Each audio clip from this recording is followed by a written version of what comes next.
A gentle hum of fluorescent lights buzzed overhead as Olivia Donovan clung to the edge of the hospital bed, every nerve in her body pulsing with the magnitude of her impending motherhood.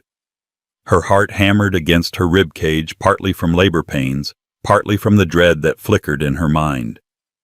She could barely believe the text message she had just read. Her husband, Jason Donovan, had invited her here, his secret mistress, on the most sacred day of their marriage. Little did Olivia know this shocking discovery was only the beginning of a tangled web of betrayal, heartbreak, and unexpected redemption. From the day Olivia Shaw first encountered Jason Donovan at her best friend Catherine Dawson's engagement party, she thought she had found her perfect match. Olivia had always been the sensible one, a successful paralegal with a warm smile and a shy disposition. Jason was a newly minted financial consultant, brimming with an almost boyish confidence. Their first conversation was light and casual. He teased her about her dedication to detail while she half-seriously probed him on corporate ethics. Their flirtatious banter quickly sparked a bond that felt alive and full of promise. Despite growing up in dramatically different homes, Olivia was the daughter of two devout parents, Gerard and Denise Shaw, who lived modestly in the suburbs, while Jason had been raised in an affluent household. Both of them believed that love could bridge any gap. Jason respected Olivia's down-to-earth nature, and she adored his flair for living life boldly. Early in their relationship, no one could have foretold the unraveling lies that would soon creep into their story. When Olivia introduced Jason to her family, her parents welcomed him with open arms and countless questions. Gerard Shaw, a retired school principal, ensured he understood the value of trust. Denise, her mother, was the caretaker at heart, who baked a pie for Jason and asked him about his future plans in a gentle but direct way. Jason answered gracefully, speaking of advancement in his career, stable family life, and one-day children. Olivia's parents exchanged glances filled with hope. They saw a future son-in-law who carried promise and stability, someone who would cherish their only daughter.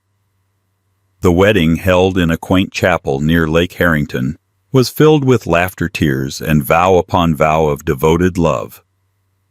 Catherine Dawson, Olivia's best friend, served as her maid of honor, while Timothy Reed, Jason's old roommate from college, stood by him as best man. Candles glowed through stained glass windows as the two exchanged rings. The newlyweds danced beneath twinkling lights, lost in dreams of the happy life they would build together. Friends and family toasted to a union that sparkled with all the right illusions of permanence. Months rolled into years, 3 to be precise, when they discovered the thrilling news Olivia was pregnant. For Olivia, that moment signified the culmination of every promise they had whispered to each other on their wedding night.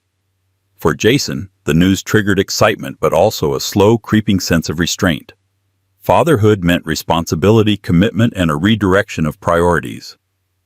The tension that had been simmering quietly underneath the surface of their seemingly perfect marriage began to flicker ominously. Late nights at the office became more frequent for Jason, while Olivia's pregnancy introduced a new set of daily challenges that weighed heavily on her physical and emotional state. Jason chalked up his absences to career pressures. He was aiming for a promotion, forging relationships with new clients, and seizing on every networking opportunity, or so he said. Olivia tried to be understanding, believing that these sacrifices would pay off once the baby arrived. Little did she know that her trust, once so solid, was about to be shattered. Around Olivia's 6th month of pregnancy, the cracks began to show. Telephone calls that ended abruptly when she entered the room, text messages that Jason shielded with the tilt of his phone, unexplained expenses on their joint credit card. As a paralegal, Olivia was trained to be observant. She noticed her husband's mood swings and recognized the telltale signs of a changed heart. But love can be both a powerful connector and a stubborn blindfold. She convinced herself it was her hormones causing paranoia. Catherine Dawson, who had also become a mother, recently cautioned Olivia not to ignore the signals. "Listen, Liv," she said one afternoon over coffee. "You're not crazy. When men start deleting entire threads on their phone and stepping out of the room to talk, something's up. I'm not trying to panic you, but Trust your gut. Still, Olivia tried to reason away her concerns. Maybe Jason was planning a surprise baby shower with Timothy, or perhaps he needed privacy for high-stakes business deals. She confronted him gently about it, once halfway laughing at her own suspicions. He shrugged off her questions, blaming work secrets and non-disclosure agreements for his secrecy. Before that conversation ended, he planted a soft kiss on her forehead, telling her not to worry, and she, wanting desperately to believe him, let it slide. Quietly, though, Olivia kept a mental tab on every suspicious moment. She even confided in her older cousin, Patricia Reynolds, a skilled private investigator in Springfield. Patricia offered to look into things more thoroughly. However, Olivia hesitated, worried about invading Jason's privacy. She believed that a marriage was built on trust. But was that trust still intact? The unanswered question gnawed at her, echoing in her mind late at night as she lay awake, feeling her unborn baby shift gently inside her. By the 7th month of pregnancy, Jason's long nights became even more frequent. Some nights he came home with alcohol on his breath, or cologne that wasn't his usual brand. Olivia feared he was straying, but lacked concrete proof. The emotional toll on her was immense. She would sit on the edge of the bed, placing a protective hand over her belly, whispering reassurances to the baby. The pang of heartbreak lingered just below the surface, ready to break through with each new piece of evidence she encountered. Her name was Melissa Farnsworth.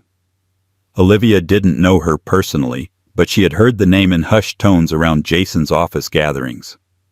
Melissa was a marketing executive known for her brash style and unrelenting ambition.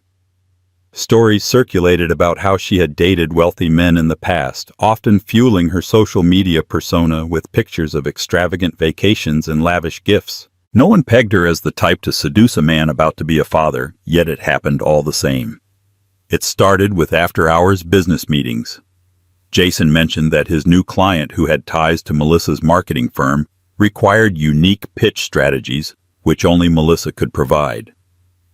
They began meeting in restaurants, then private lounges. Eventually, text messages turned flirtatious phone calls became daily, and soon enough a full-blown affair erupted. For her part, Melissa was drawn to Jason's mix of ambition and the forbidden thrill of a married man. She took careful steps to avoid exposing the affair publicly, but behind closed doors she reveled in the power of luring him away from his pregnant wife. Jason found himself torn. On one hand, he still cared for Olivia and the unborn child, but the adrenaline and escape from the growing stresses of impending fatherhood pulled him closer to Melissa. Their affair was a potent cocktail of guilt, excitement, and moral disregard. Ironically, Timothy Reed, Jason's best friend, was the one who first spotted them together outside a swanky lounge in downtown Harrington. Timothy felt a cold shudder of betrayal run through him. He considered confronting Jason immediately, but a wave of hesitation held him back. Instead, he confided in Catherine Dawson, who pressed him to tell Olivia. "Don't let her find out on the delivery table," Catherine pleaded. "She needs to know the truth. This is beyond messed up." But Timothy found himself cornered by loyalty conflicts.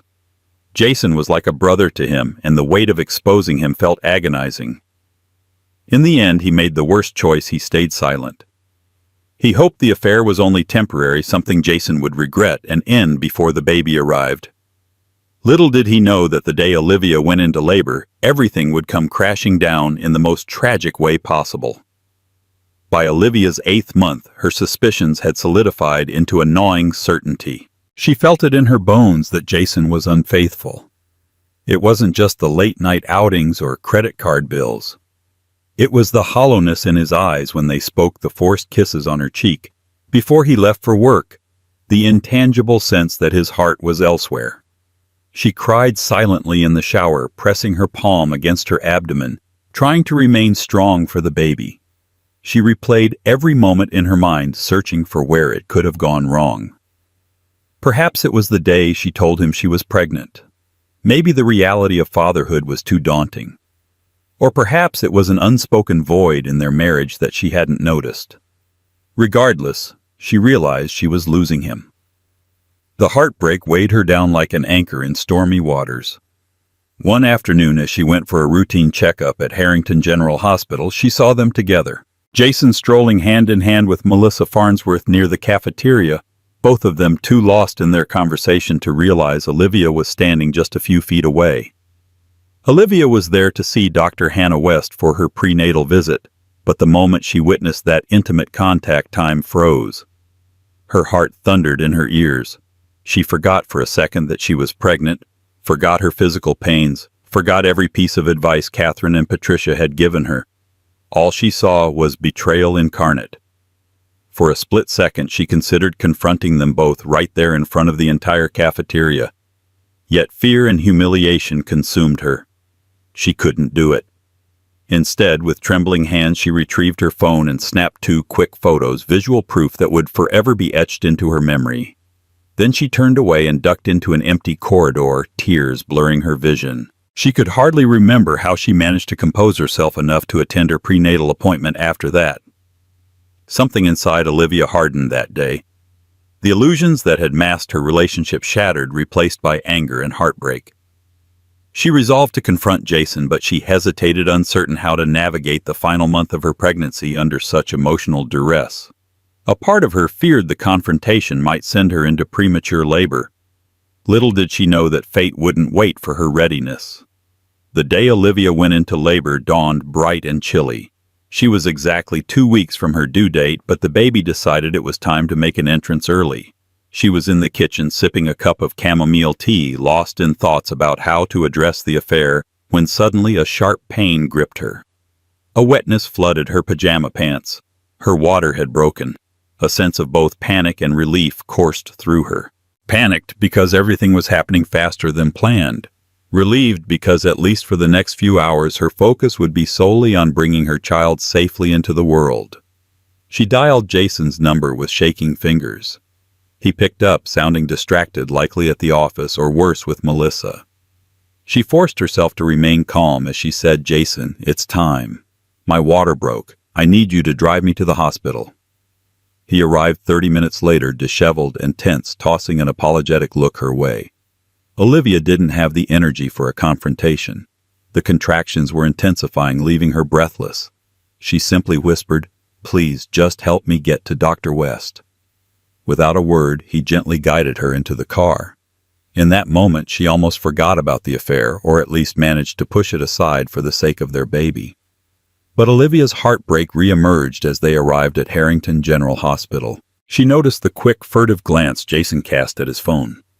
He looked guilty, as though texting someone the second they arrived in the parking lot. The only person that could be, Olivia realized, was her. A fresh wave of agony pulsed through Olivia's heart.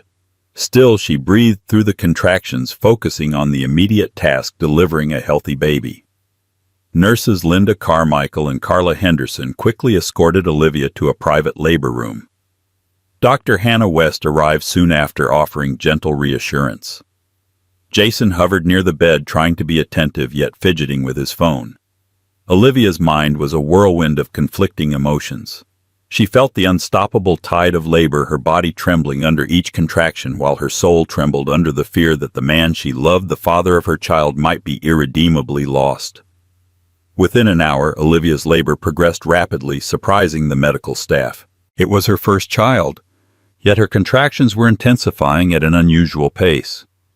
As the pain crescendoed, she clutched Jason's hand, tears of both pain and betrayal streaming down her cheeks. She whispered, "Stay with me, please," but even as she said it, a sense of foreboding loomed. Melissa Farnsworth appeared in the corridor outside the delivery room like a jarring specter. She was dressed in a tailored outfit that seemed entirely unsuited for a maternity ward. Nurse Carla Henderson was the first to see her. Confused, Carla politely asked if she needed help. Melissa responded with confidence, "I'm here to support Jason Donovan. He asked me to come." Carla blinked, not knowing how to respond, and directed her to the waiting area. The news traveled swiftly among the hospital staff. Someone was there claiming to be the father's support. Meanwhile, Olivia, now dilated to 6 centimeters, was battling a storm of contractions. Her emotional agony quickly caught flame when Linda Carmichael came into the room, awkwardly pulling Jason aside. Olivia could hear bits of the hushed conversation mention of Melissa Farnsworth's waiting area. Should she be here? Olivia's gaze locked onto Jason's face, which twisted into an expression of guilt. Everything fell into place in a way that made her want to scream. He had actually invited his mistress to the hospital on the day his wife was giving birth to their child. The betrayal felt so colossal she could hardly breathe. Her contractions racked her body, but the emotional pain was worse. Summoning a last vestige of strength, Olivia hissed, "Jason, get out! Now!" Her voice trembled with both heartbreak and rage. Jason stumbled through excuses, something about "she's just here to support me, and it's not what you think," but his stammering only fueled Olivia's fury. In that moment, no words could mollify the unimaginable insult. As soon as Jason left the room, presumably to pacify Melissa, Olivia's protective instinct ignited. She motioned to Nurse Linda Carmichael, demanding lock the door. "I don't want him or her coming in." The nurse exchanged a worried glance with Dr. West, who was checking the fetal monitor. However, they could see the panic in Olivia's eyes and recognized that stress could complicate her labor. Dr. West quietly nodded to Linda, who complied and slid the room's door lock into place. Olivia inhaled in ragged breaths, tears hot against her cheeks as another contraction tore through her. She clenched the bed rails, every muscle screaming. "I can't believe him," she whispered, the shock still fresh. "Who does that?" Her words came out in fragmented sobs. The medical staff hovered around her, offering calm words of reassurance. But the hurt felt like a raw wound throbbing with each new wave of labor. Outside, Jason knocked gently. He tried to plead through the door. "Olivia, open up. Please let me explain." She refused to answer. She couldn't even bear to look at him right now. All she could think was that the moment she had anticipated with love and excitement was now tainted beyond measure. In her darkest nightmares, she could never have envisioned delivering her child under these circumstances. In the hallway, Melissa Farnsworth stood at a distance, arms crossed, looking more annoyed than remorseful. A part of her still felt entitled to be there, ignoring the moral abomination of intruding on a wife's childbirth.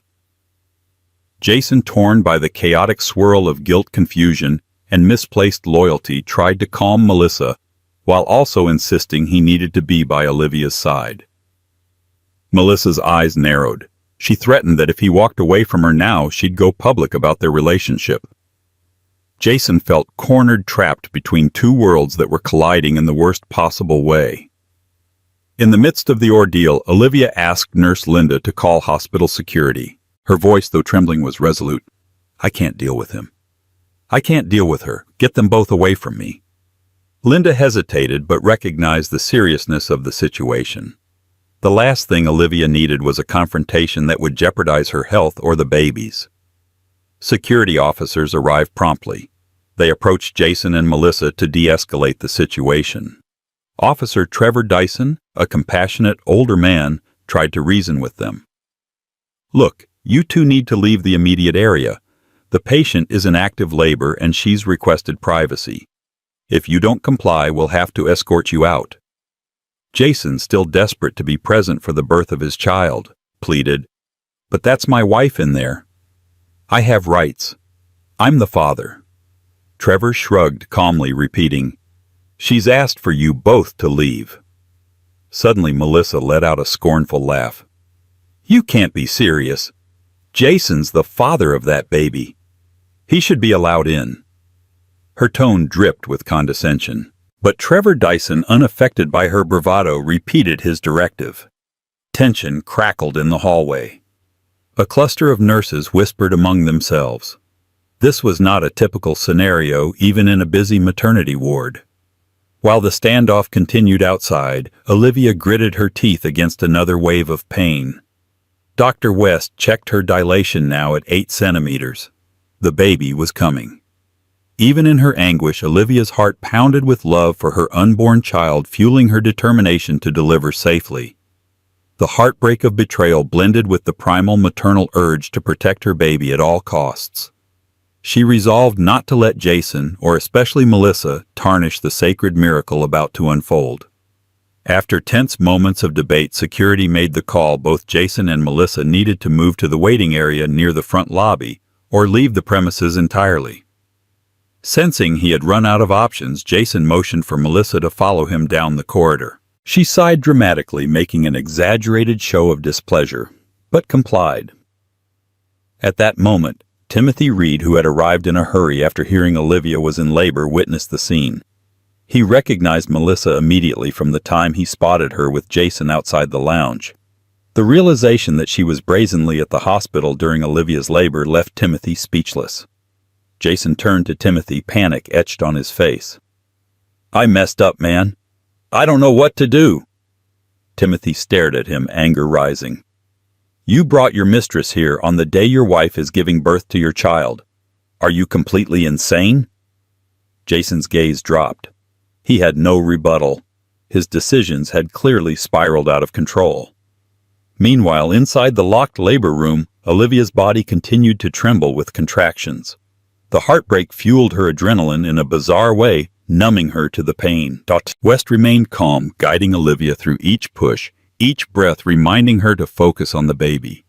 Nurse Carla Henderson offered a cool cloth for her forehead, gentle encouraging words echoing in the sterile room. Thoughts crowded Olivia's mind in between contractions. Did Jason love Melissa more than me? How could he do this to me now? Will the baby sense all this turmoil? She felt rage, grief, and utter disbelief entangled in one suffocating knot. But each contraction forced her to concentrate on life's most primal act, birthing a child. Through tear-blurred eyes, she clung to the knowledge that this baby was her priority, her hope, her future. After what felt like an eternity, the moment arrived. Dr. West calmly told Olivia, "It's time to push, Olivia. Focus on my voice. You can do this." Gritting her teeth, tears still streaking her cheeks, Olivia summoned every last reserve of strength. Another contraction hit. She bore down, crying out in raw determination. In that final surge of will, the baby's head crowned. Carla Henderson offered an encouraging cheer. "You're almost there." 2 more pushes, and then Olivia heard it. The sharp, miraculous cry of her newborn child. Relief, euphoria, and heartache flooded through her all at once. Dr. West lifted the baby into view, quickly checking vital signs. "A healthy baby girl," she announced, her voice warm with pride. Olivia's tears of heartbreak intermingled with overwhelming love as they placed her daughter on her chest. The baby's face was scrunched, tiny fists waving in the air, eyes squeezed shut in that first expression of life. In that instant, the entire world seemed to collapse into the mother-child bond. Outside, chaos reigned. Jason's betrayal. Melissa's unwelcome presence, the security guards. But here, for just a moment, there was only Olivia and her daughter, connected by a love so primal and pure, it eclipsed everything else. Exhausted, Olivia clung to her child, feeling the baby's small body rise and fall with her own ragged breaths. A wild sob escaped her, a mixture of joy and sorrow. She kissed the baby's forehead, whispering, "I love you." And for a short, sacred time, she forgot about Jason's existence entirely. News of the successful delivery soon reached the hallway. Timothy heard the baby's cry echo down the corridor. He closed his eyes in silent gratitude. But Jason was wild with nerves. He fumbled at the locked door, calling through the gap, "Olivia, I need to see my daughter. Please let me in." Security hovered, unsure how to proceed. The medical staff waited for Olivia's directive. Inside, Olivia laid her head back on the pillow, tears slipping silently. She felt physically spent but emotionally galvanized. "Nurse," she said softly to Linda, "please open the door just a crack, and if you can bring my phone." Linda did as requested, unlocking the door just enough to hand Olivia's phone over. Jason tried to peer in through the small opening, but Linda stepped into his line of sight, blocking him. Olivia, holding her newborn close, dialed Jason's number. He picked up immediately, sounding frantic. "Liv, I'm sorry. Let me see the baby. I made a mistake." Olivia cut him off sharply, her voice low. "A mistake is forgetting a dinner reservation, Jason. Inviting your mistress to the hospital while your wife is in labor isn't a mistake. It's a betrayal so deep I can't even begin to process it." Jason was momentarily speechless. In the background, Olivia could hear Melissa's muffled protests and Timothy's attempts to calm everyone down. "You're going to listen," Olivia continued. "First, I need you to get that woman out of this hospital. I don't care how. I don't want her near me or our child. Second, you will wait outside. If I decide you can meet your daughter today, I'll let you know. Otherwise, leave." Jason stammered something unintelligible. Olivia ended the call. Then she exhaled, focusing her gaze on the tiny baby cradled in her arms. She whispered to the newborn, "I'm so sorry this is how you had to come into the world, but I promise I will protect you." And with those words, a fierce maternal resolve took root in her heart, overshadowing the heartbreak that threatened to consume her. Meanwhile, Melissa was far from leaving. She folded her arms, proclaiming that Jason had invited her to stay, that they were a couple. Timothy found it almost comical if it weren't so tragic. He rounded on Melissa, voice shaking with anger. "Are you kidding me? She just gave birth. Show some respect and get out." Melissa shot back a look of pure venom. "You have no right to talk to me like that. Jason wants me here. He told me so." Jason stood between them, a man entirely undone by the ramifications of his own deceit. He tried to appease Melissa while also needing to see his newborn. Security officers hovered ready to intervene. Tensions soared as Melissa raised her voice. "Jason, are you going to let them treat me this way? I'm here for you." She reached out to grab his arm, but he pulled away. Desperation tore through Jason's facade. "I didn't think this through," he muttered, voice quaking. "Melissa, this is—" She cut him off. "You promised me we'd have a future, that you'd leave her. Then she calls and you rush here. You can't have it both ways." Her eyes flashed with anger. Jason swallowed hard, haunted by the sound of the baby's cry he had heard through the door. "But that's my child in there," he said, voice unsteady. "I can't just walk away." His words lit a bitter flame in Melissa's chest. She realized perhaps for the first time that no matter what illusions Jason had given her, the existence of his child would forever tie him to Olivia. In that split second, the cracks in Melissa's bravado appeared. She realized she was no longer the priority. Security officers took advantage of the lull in their shouting. Gently but firmly, they escorted Melissa to the elevator, ignoring her wrathful protests. Jason watched her go, feeling an odd mixture of regret and relief. When the elevator doors closed, he turned back, his gaze fixed on the locked door to the delivery room. In the delivery room, Dr. West and Nurse Carla were helping Olivia clean up and move to a recovery bed, the baby swaddled in soft blankets. Olivia was exhausted physically and emotionally drained. But the baby's tiny gurgles kept her grounded in the present, a miraculous reminder of new life and hope. Timothy knocked softly on the door and spoke through it. "Olivia, it's me. Melissa's gone. Jason is alone. Security is letting him stay in the waiting area. It's your call." A silence followed, then Olivia responded. "Thank you, Timothy. Right now, I just want some peace." And so Jason sat in the waiting area, head in his hands, replaying every reckless decision that had led him here. He didn't know how to fix what he'd broken. All he knew was that he wanted to hold his daughter, to somehow be a father, despite his unforgivable actions. The waiting area was eerily quiet. Even the usual hustle of the hospital felt muted. Every now and then he glimpsed new mothers being wheeled to their rooms, or families celebrating with balloons and flowers. It all served as a stark reminder of the joyous moment he'd ruined. Time crawled. An hour passed, maybe more. Then Nurse Linda approached Jason. "She's resting now. Dr. West says both mother and baby are stable." She paused, searching his face. "She hasn't said anything about you seeing the baby, but let me give her your message if you have one." Jason swallowed the lump in his throat. "Please tell her I'm sorry. Tell her I want to see my daughter and that I'll leave immediately if she doesn't want me there." Linda nodded solemnly and disappeared back down the corridor.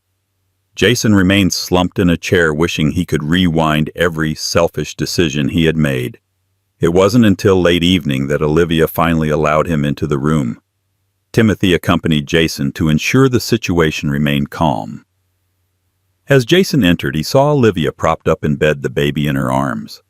Nurse Carla nearby, checking vital signs. Olivia looked pale, her hair matted to her forehead. Still, she radiated the fierce glow of new motherhood. Jason stepped forward tentatively. "Liv," he began, voice trembling. I can't even begin to express—" He trailed off, eyes welling up with tears. The guilt and shame contorted his face. Olivia raised one hand, a silent signal for him to stop. "I'm allowing you in here because you're her father," she said, her voice hoarse with exhaustion. "But don't think for a moment that means I've forgiven you." Carla, sensing the tension, quietly stepped to the side. Jason approached the bed, glimpsing his daughter for the first time up close. A small sigh escaped him.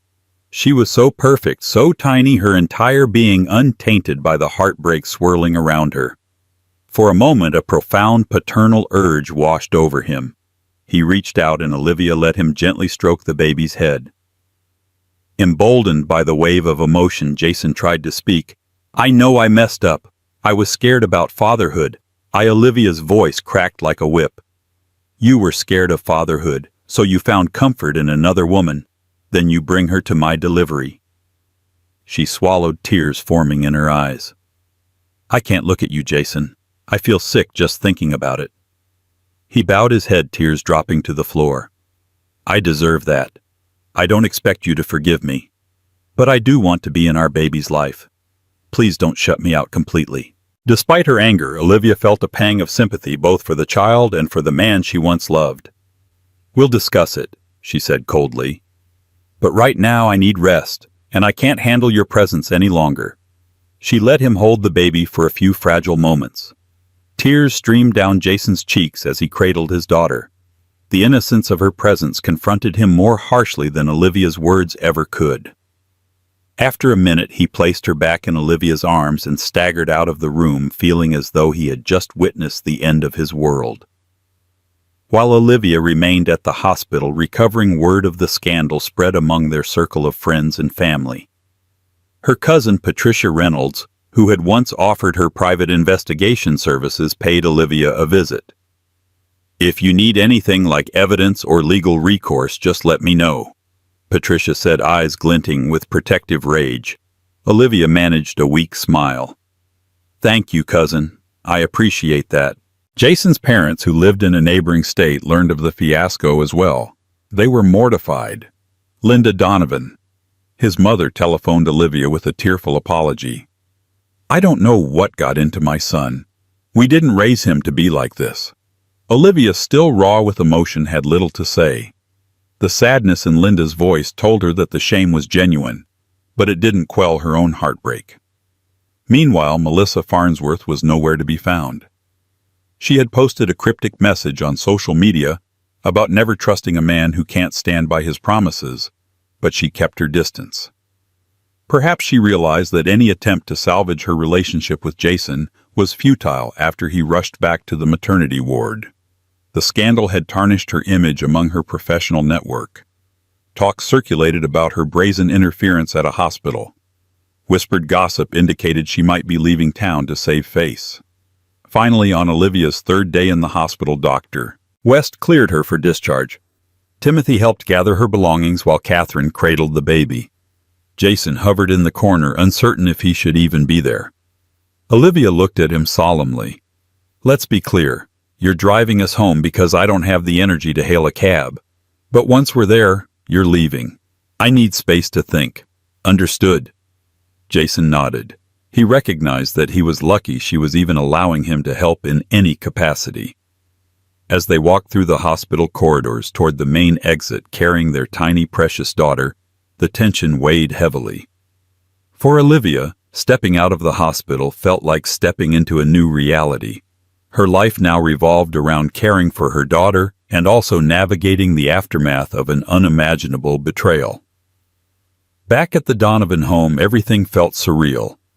The baby's nursery was ready, decorated in pastel yellows and soft greens. A brand new crib stood beneath a mobile of stars. For months, Olivia had daydreamed about placing her newborn there, reading to her, singing lullabies. She never imagined the father of her child might be on the brink of leaving. True to her word, Olivia insisted Jason step out as soon as he carried in the final bag. She didn't want him sleeping under the same roof. Timothy offered him a spot on his couch temporarily. Jason reluctantly agreed, packing a small suitcase with essentials. Before he left, he hovered near the crib, gazing at the baby sleeping peacefully. "I'm sorry," he whispered to her. "I'm so sorry." Then he walked out the door, closing behind him with a sense of finality. Olivia's first night at home with the baby was a patchwork of feedings, diaper changes, and attempts at rest. Catherine slept in the guest room, ready to assist. Emotionally, Olivia was numb. Each time she looked at her baby's face, she felt a swell of love so powerful it made her chest ache. Each time she remembered the day of the birth, tears threatened to spill again. Exhaustion, heartbreak, and awe merged into a single experience, leaving her drained of all but the most essential energy to care for her child. Neighbors and friends dropped off meals and gifts, offering supportive words. But the house felt empty without the father's presence. Even though Olivia seethed with anger, a quiet part of her missed the husband she used to know. She craved an explanation that could make sense of his betrayal. Yet deep down, she doubted any explanation would suffice. Jason spent those early days sleeping fitfully on Timothy's couch, haunted by nightmares of losing his family forever. He replayed his affair with Melissa Farnsworth over and over, trying to pinpoint why he let it happen. Was it fear of being tied down? A misguided sense of adventure? Simple weakness in the face of temptation? Each question felt like a barb in his chest. Timothy, exasperated but still loyal, tried to encourage him. "You messed up big time," he told Jason over black coffee one morning. "But you can't just wallow. You have a daughter now, and she needs you, even if Olivia never wants to see you again." Jason nodded miserably. "I know. I just can't figure out how to face her." Eventually, he mustered the courage to reach out to a marriage counselor, Dr. Megan Garcia, who specialized in crisis intervention. At first, it was just him, alone, talking about guilt, how he had disappointed Olivia, how his own father had been distant when he was a child, fueling a deep-seated fear of fatherhood. Dr. Garcia advised him that if he ever wanted a chance at salvaging his family, he needed to be transparent, sincere, and patient. Bolstered by these sessions, Jason wrote a heartfelt letter to Olivia, laying bare every detail of the affair, apologizing without making excuses, and expressing his willingness to do whatever it took to earn her trust again. He slipped the letter into her mailbox one evening, praying she would read it. When Olivia found the letter, her initial reaction was to tear it up without reading. But curiosity and a lingering hope compelled her to read Jason's words. She read each line with trembling hands. He confessed to the affair in full, how it started, how it spiraled, how he lost control. He expressed shame, regret, and a willingness to go through counseling to give her space, or even to grant her a divorce if that's what she wanted. Olivia sat at her kitchen table, tears dripping onto the paper.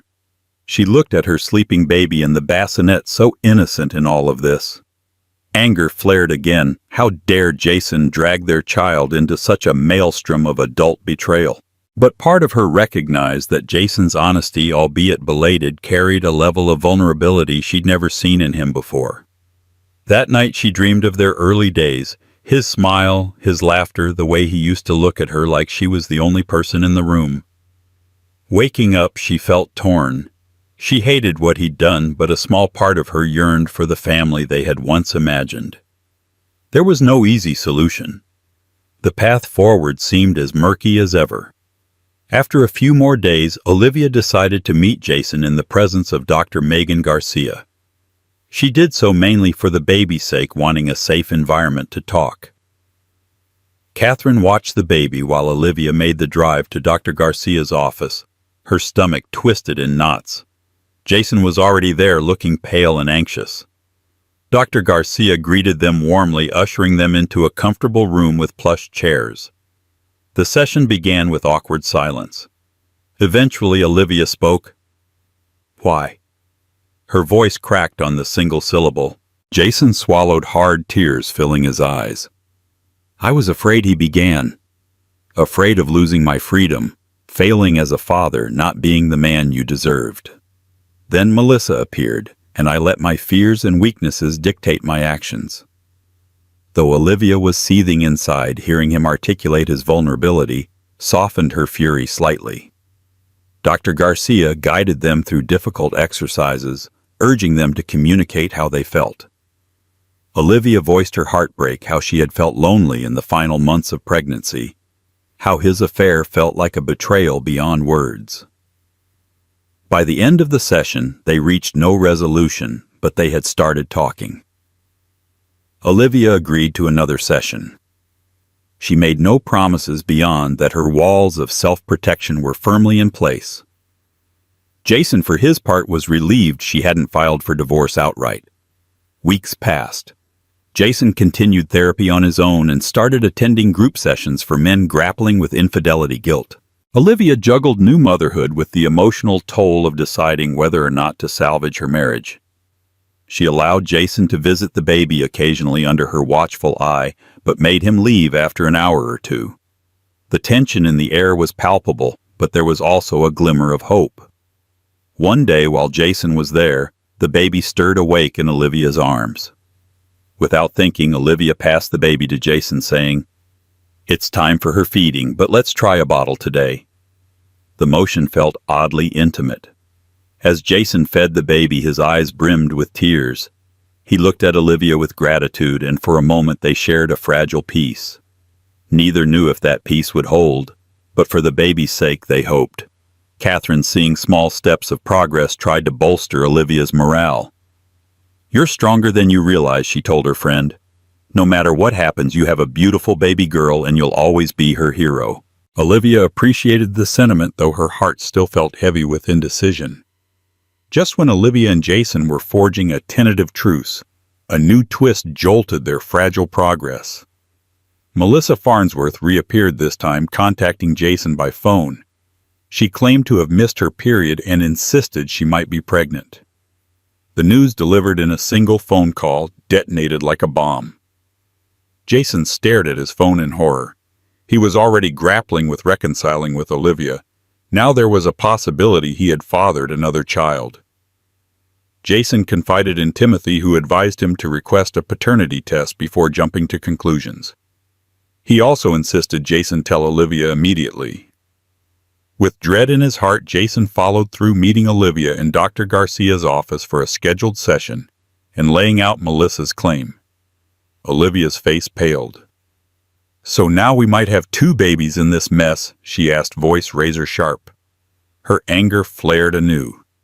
"You know what I'm done. If she's pregnant with your child, you're going to have to deal with that on your own. My baby has nothing to do with that fiasco." Jason's eyes filled with tears. Dr. Garcia tried to mediate, urging them to remain calm until a test confirmed or denied paternity, but Olivia felt something inside her snap. She rose from her chair, grabbed her purse, and marched out, leaving Jason and Dr. Garcia stunned in her wake. In the ensuing days, Jason convinced Melissa to undergo a paternity test as soon as medically possible. The waiting period was excruciating. He couldn't eat, couldn't sleep. He tried calling Olivia multiple times, but she rarely answered. When she did, it was solely about baby logistics. Nothing more. The day of the test results, Jason sat in a small clinic.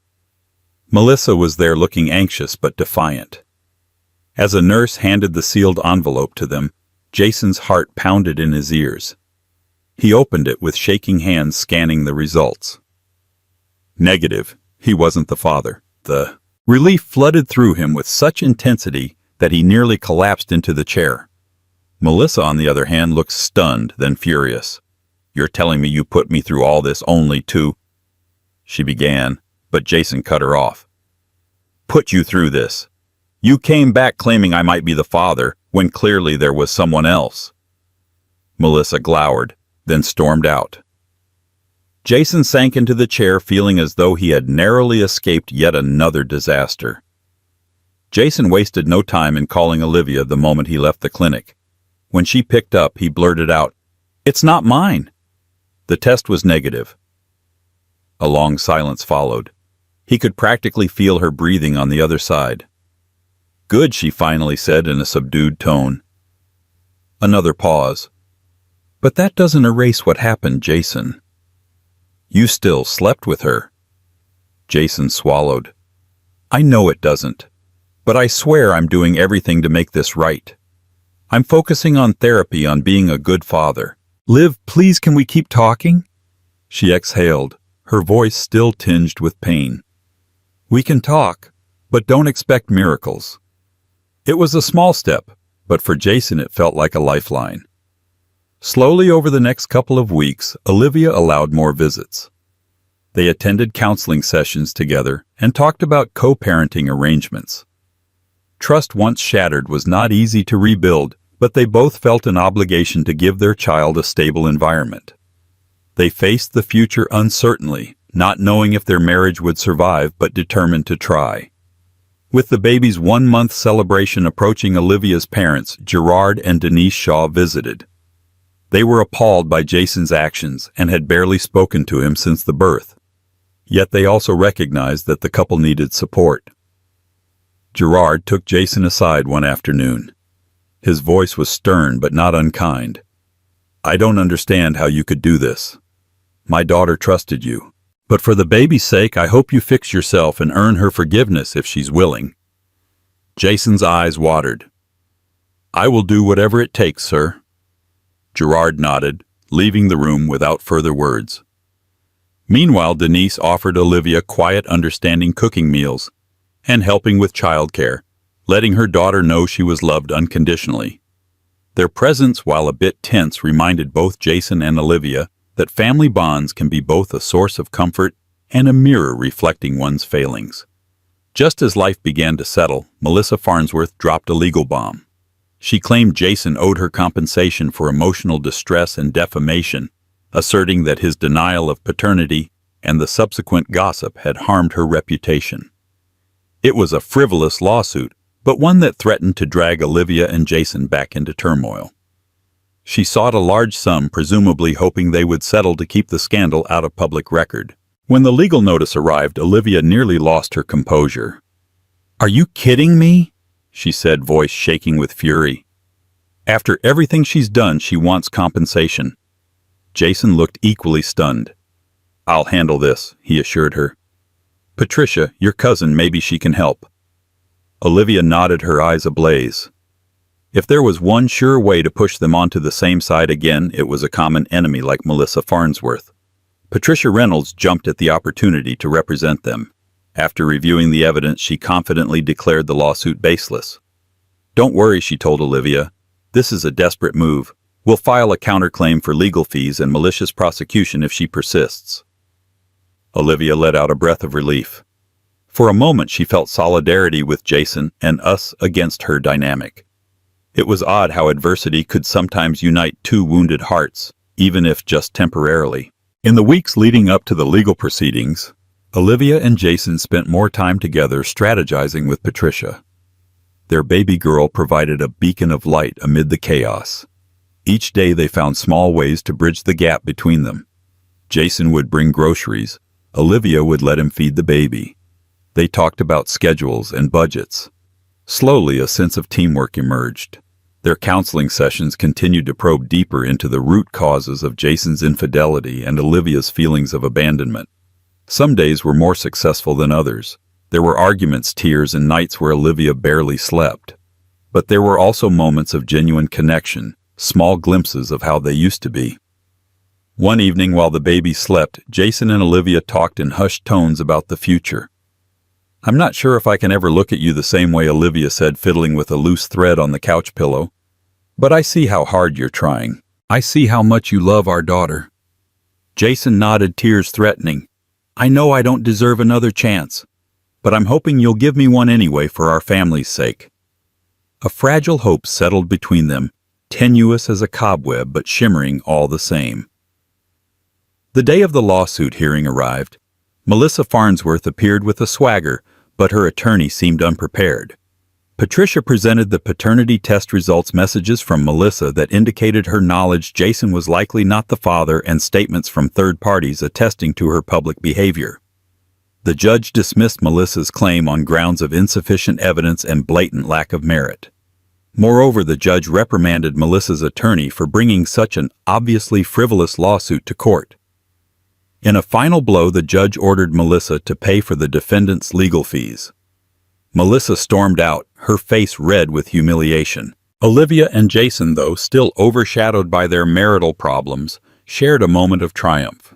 It was the first time in months they had genuinely smiled at each other. After the lawsuit fiasco, life finally calmed. Olivia's baby thrived, her laughter infectious, her gaze alight in the chaos. Olivia melted at every coup but couldn't forget the day she saw Melissa in the hospital corridor. Some nights she woke in a cold sweat, the betrayal still fresh. Jason's every effort, open phones, reduced hours, endless therapy helped, but the thorn of heartbreak still pierced her. Still, she couldn't ignore the changes. Jason had softened, more attentive, more present. Friends and family noticed. Eventually, Olivia agreed to let him move back in on a trial basis. Boundaries were set, separate bedrooms, full honesty, and continued therapy. It was awkward, but practical. Late nights with their baby led to brief moments of reconnection. Olivia still carried pain, but for their daughter's sake and her own peace, she allowed space for healing. The road ahead was uncertain, but forgiveness, fragile as it was, had finally begun to bloom. As the baby neared 6 months, her first babbles filled the house with joy. Olivia and Jason often knelt on the carpet, coaxing her with silly sounds. Each giggle from their daughter created fleeting moments of peace between them. Olivia began to realize that if she wanted to move forward, either alone or with Jason, she'd have to let go of some of the anger. In therapy, Dr. Garcia guided her through forgiveness, not to excuse Jason's actions, but to free herself from the weight of rage. One night, Jason found her rocking the baby. She gestured for him to come closer, and he carefully steadied the chair. They sat in silence, their baby breathing softly. "I wish I could warn my younger self," Olivia whispered. Jason nodded. "Maybe this baby is our second chance." Olivia leaned into him slightly. It wasn't forgiveness, but it was a beginning. As weeks passed, Olivia and Jason's bond began to slowly mend. They weren't naive, trust would take time, but they kept showing up. Counseling, shared parenting, and quiet honesty helped them confront the ghosts of betrayal. On their daughter's first birthday, they hosted a small gathering. Friends and family surrounded the pastel balloon arch in the backyard. The baby, now toddling in a frilly dress, was the center of everyone's joy. Olivia caught Jason's eye across the yard, and for the first time in months gave him a genuine smile. That night, after putting their daughter to bed, Olivia took his hand. "I'm still hurt," she said, "but you're trying for me and her. I'm willing to keep going if you are." Jason nodded, eyes wet. "I promise." Side by side, they stepped into the quiet of their shared home, hope flickering but alive. Thank you for joining this emotional journey, one filled with heartache, betrayal, and ultimately a delicate thread of renewed hope. Olivia and Jason's story isn't a fairy tale with a perfect ending, but rather an honest depiction of how life can blindside us when we least expect it. Their road to reconciliation demonstrates that forgiveness is not for the faint of heart. It requires courage, patience, and vulnerability. And sometimes, even after all that healing, remains an ongoing process. Millionaire takes mistress to wife's birthday party, but his pregnant wife makes a life-changing decision. A polished limousine idles outside the grand gates of the Harrington estate in Manhattan, its engine humming like an anxious heartbeat. On this crisp spring evening, a glamorous party unfolds inside, meant to celebrate the wife of multi-billionaire Alexander Harrington. Yet, as guests sip vintage champagne and gossip about the latest tabloids, a scandalous sight turns every head. The billionaire arrives not with his wife on his arm, but with a stunning young woman few recognize. Whispers ripple through the crowd, for Alexander's pregnant wife is still inside, oblivious to the social earthquake about to strike on her very own birthday. Alexander Harrington was no stranger to scandal. A charismatic entrepreneur known for his sweeping business conquests, he had always carried with him an air of insatiable ambition. The Harrington name was woven into the fabric of New York's high society. His philanthropic galas attracted major figures like Bill Gates, Oprah Winfrey, and even foreign dignitaries. He lived in a sprawling estate overlooking Central Park, a testament to his unimaginable wealth. For years, the public had lauded him for his confidence, generosity, and devilish smile. In private, however, there were darker rumors swirling, stories of backroom deals, hush money, and quiet heartbreaks. On the surface, Alexander's marriage to Clarissa Taylor Harrington was a picture of perfection. Clarissa, an Oxford-educated art historian, came from old money herself. Her father had bankrolled the expansions of major art museums across Europe. Photographs in the tabloids and glossy magazines featured Clarissa's radiant smile and Alexander's unwavering arm around her shoulders. They were the golden couple who seemed to have it all: the looks, the lineage, the wealth. They graced the covers of lifestyle publications, donating substantial sums to children's hospitals and educational initiatives. Clarissa often accompanied Alexander to high-stakes business meetings, proving herself as a formidable negotiator. Anyone who saw them in those early days believed they were unstoppable together. Yet success came with a cost. Before long, Alexander began to distance himself from Clarissa. He poured himself into building Harrington Global, a conglomerate that spanned tech investments, real estate, and environmental solutions. Late nights in the office, trips overseas to broker major deals, and social events that Clarissa wasn't invited to became routine. Despite her growing suspicions, Clarissa tried to remain supportive, especially when she discovered she was pregnant. She planned to surprise Alexander with the news at her upcoming birthday party, a lavish gathering where she hoped they could reconnect in front of their closest friends and family. As the big night approached, the house buzzed with preparations. Lavish flower arrangements arrived in waves, filling the mansion with the scent of white orchids and subtle honeysuckle. Crystal chandeliers were polished to a sparkling sheen. The catering team meticulously planned a 12-course meal featuring delicacies flown in from around the world. Clarissa's father, Winston Taylor, personally ensured that the guest list was curated with dignitaries, celebrities, and old family friends. Meanwhile, on the other side of town, Alexander was finishing up a secret dinner at an exclusive Michelin-star restaurant with a woman named Sophia de la Cruz. Sophia had entered his life barely a year ago as a marketing consultant. Young, ambitious, and undeniably captivating, she had quickly become more than just a professional acquaintance. Alexander found himself enthralled by her energy and fresh perspective. Their bond deepened behind closed doors, away from the paparazzi's watchful eyes. Like a siren's call, Sophia offered the excitement that Alexander felt he was missing. She encouraged his most extravagant desires and made him feel invincible. That night, while Clarissa went over last-minute arrangements for her birthday party, Alexander decided to invite Sophia. It was a decision born of arrogance, fueled by the high that came from believing he could control any situation. How could there be any repercussions, he reasoned. He was Alexander Harrington, after all, a man who shaped the narrative. He believed the world danced to his tune. Little did he know, the stage was set for a betrayal that would change everything.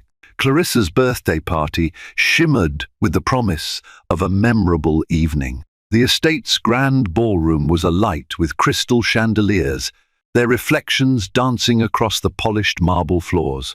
Velvet draped tables were topped with elegant centerpieces of orchids, peonies, and flickering gold candles. A string quartet performed in a corner, their music weaving seamlessly through the chatter of Manhattan's elite. Clarissa, dressed in a flowing silk gown that draped delicately over her growing bump, greeted each guest with warmth. Though her pregnancy was a secret to most, the subtle curvature of her abdomen gave hints of the new life stirring within her. She planned to share the joyful announcement. That night, her father was to toast her birthday. Then she would offer the news, hoping to see the stunned but happy expression on Alexander's face. Among the attendees were several notable figures. Her father, Winston, who stood proud in a tailored navy suit, fashion icon Isabella Quinn, who had designed Clarissa's gown, real estate mogul Kenton Cross, and even the mayor of New York City, who had come to pay tribute to the Harringtons. Conversations swirled around potential deals, philanthropic endeavors, and the latest headlines. Yet, a peculiar restlessness hung in the air. It was as if the entire estate sensed an unspoken tension. About an hour into the festivities, a hush began to spread from the entrance. People craned their necks toward the foyer where Alexander had just arrived. He stood tall, impeccably dressed in a bespoke tuxedo, his hair slicked back in a manner reminiscent of old Hollywood stars. But it wasn't Alexander's arrival that captured everyone's shock. It was the presence of the woman on his arm, Sophia de la Cruz, in a figure-hugging red gown that shimmered with sequins, walked with the confidence of someone who had already conquered the room. Heads turned as she stepped forward, her lips curved in a self-assured smirk. She seemed well aware of the spotlight that fell upon her. Though many recognized her from social media posts and marketing conferences, they struggled to comprehend why she was here at Clarissa's birthday celebration, especially in such an intimate capacity. Confusion and whispers rippled among the guests. Some glanced toward Clarissa, who, from across the room, locked eyes with her husband. Her smile faltered, her breath caught in her throat. She froze momentarily, gripping the stem of her champagne flute so tightly that it nearly shattered. The unthinkable had happened. Alexander had not only chosen to bring Sophia to the party, he had done so brazenly, in full public view. Clarissa felt her cheeks flush with a blend of rage and humiliation. This was supposed to be her special night, and she had spent weeks meticulously organizing every detail. The sting was unbearable. Before she could fully process her shock, Winston hurried to her side, quietly asking what was going on. She shook her head, unable to offer an answer. Alexander attempted to mask any awkwardness with a broad, confident grin. He guided Sophia deeper into the ballroom as though nothing was amiss. Some guests, loyal to Clarissa, turned away in disgust or disapproval. Others, ever the opportunists, flocked to greet the new arrival, eager to glean inside information. Moments later, a hush once again fell over the crowd as Alexander approached Clarissa. They stood face to face. Sophia hovered just behind him like a sinister shadow. "Happy birthday, darling," Alexander said, leaning in to place a perfunctory kiss on Clarissa's cheek. His words felt as cold as the tension they generated. The air crackled. An uncertain hush befell the entire ballroom.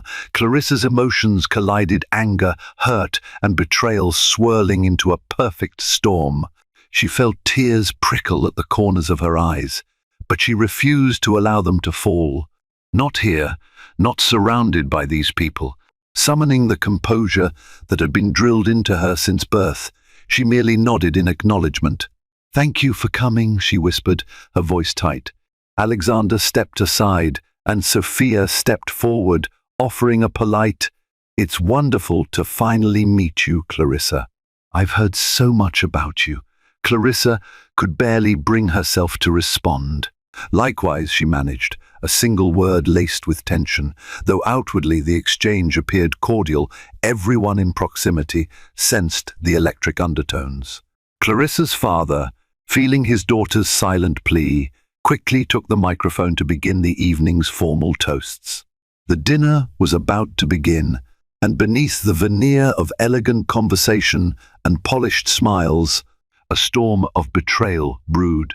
The banquet hall glowed under candlelight, each course served by a fleet of uniformed waitstaff moving with practiced precision.